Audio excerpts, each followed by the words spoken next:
in worshiping the devil, participated in human sacrifice rituals and cannibalism.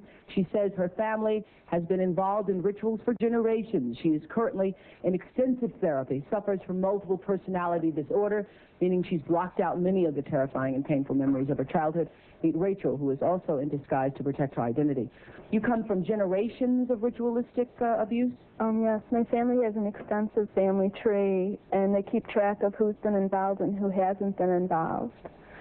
And it's gone back to, like, 1700. And so you were... Right, I was born into a family that believes in this.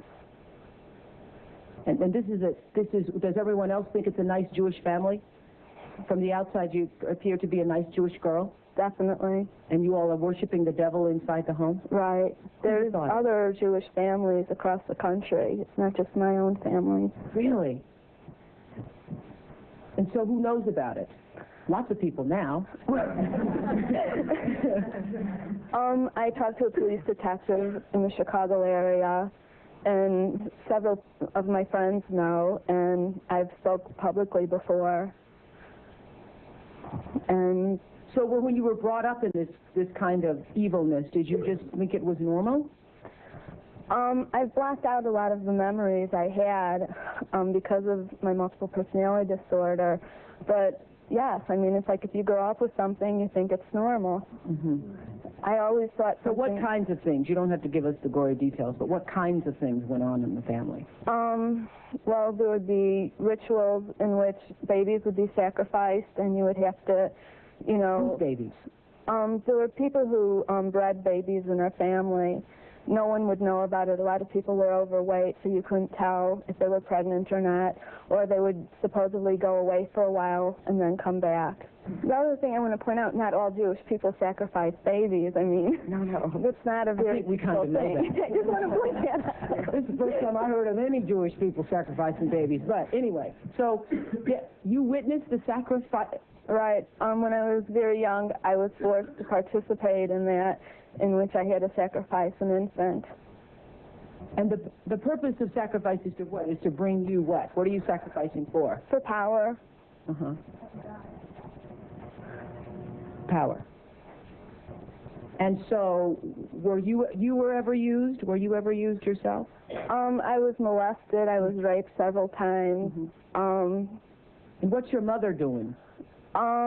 She's... In all of this? What's her role in all of this? I'm not exactly what her role is. I haven't, recovered all of my memories, but her family was extremely involved. Mm-hmm. She brought me to it. Mm-hmm. Both of my parents brought me to it. And where is she now?